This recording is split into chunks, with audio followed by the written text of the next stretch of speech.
Mimi Dr. Mosi naweza sema kwa tatizo lililomkuta ndugu yetu ama mchezaji wetu wa klabu ya Yanga Pacome, nina uwezo wa kumtibu 100%, kuanzia katika klabu ya Yanga mpaka uongozi wake watapohitaji huduma ya Dr. Mosi. Ninafanya hii kazi kwa kumtegemea Mwenyezi Mungu wangu, jinsi alivyonibariki kipawa ndicho nachojiendeleza mpaka leo kufikia huduma kwa Watanzania wote. Na hata kama ni watu wa vilabu vingine ama watu wote wamepata tatizo la mifupa, wasiogope. Sina matambiko, sina njia tofauti, natumia dawa asili kama asili ambayo ni miti yetu ya asili kutoka nchi ya Tanzania hapa. Kwa hiyo afya ya Pacome itarejea vizuri kwa muda mfupi. Tofauti isije ikaonekana kwamba achane na soka ama akae benchi kwa muda mrefu sana. Mimi nitafupisha hicho kipindi, atapata matibabu kwa muda mfupi na afya yake itarejea vizuri. Baadaye ataenda kucheki katika vipimo na mambo yatakaa sawa. Hata wataalamu wetu watakwenda kuona na kulithibitisha hilo. Wakati Young Africans wanasherekea kutoa kombe mara 5, sherehe hizo zimeingiliwa na dosari kutokana na nyota wao Pacome kuvunjika mguu, tukio ambalo limewafanya wasiwe na furaha ya kutosha, lakini furaha hiyo inakwenda kurejea kwa sababu tunaye Dr. Mosi kutokea ndani ya jiji la Mwanza ambaye yeye amejitokeza na kusema anaenda kurejesha tumaini ambalo limepotea. Karibu kwenye mazungumzo yetu uweze kumfahamu vizuri Dr. Mosi. Mimi naitwa Paso Kadushi PK, nyuma ya kamera tunaye my brother Albert G Sengo. Sasa Dr. Mosi, swali ambalo najiuliza hapa, inawezekana hata ambaye anatazama sivyo, inawezekana akawa anajiuliza, una muda gani toka umeanza kuifanya hii kazi? Kwa sababu unazungumza kwa confidence ya hali ya juu. Umeanza kufanya hii kazi kwa muda gani? Nataka nifahamu pia, kuna chuo ambacho ulisomea ama ulilisishwa na wazee?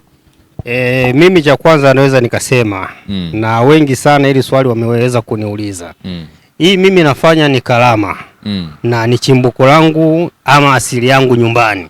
Yana maana kutoka kwa mababu zangu walikuwa wakifanya hizi kazi. Kwa hiyo mimi kuna vitu ambavyo nilijiendeleza. Ndio maana mimi leo hii hata babu ambao moja kwa moja alianza kunielekeza hatua ya kwanza na ya pili, lakini uwezo ndio nao mimi namzidi mbali. Namzidi sana mbali na mambo yako vizuri. Kwa sababu mimi nasema namzidi kwa sababu kuna baadhi ya klipu zangu aliwahi kuziona na katika kuziona akabaki anashangaa kwamba ulifanyaje hapo. Na akanipongeza zaidi. Kwa hiyo naweza nikasema mimi namshukuru Mungu kwa sababu hiyo ni kalama yangu na nimetibu na mifano hipo, na nadhani hata mkiangalia katika mitandao ya kijamii mnaona vitu ninavyovifanya.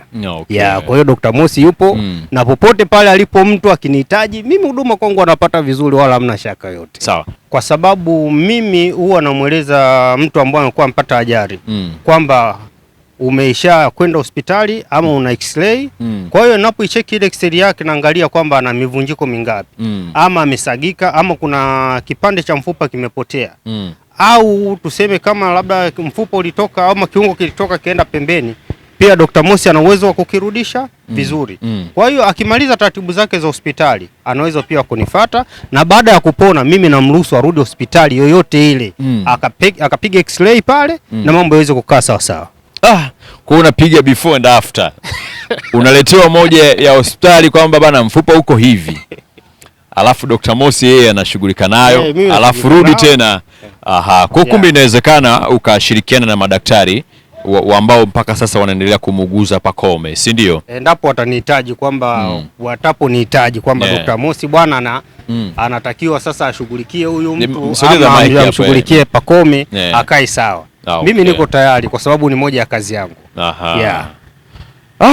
Kwanza hongera sana cha kwanza kutaka kuonyesha tumaini la Pacome, kwa sababu hata kama sio mwana Yanga kwenye tukio la Pacome, na mimi japo ni mwana Yanga sio kwamba natibu wote watu wa Yanga, hapana. Kuna vilabu kibao, kuna watu wengine tukienda watu wa ndondi. Pia mtu anaweza akapata shida kule, lakini anataka kukaa sawa.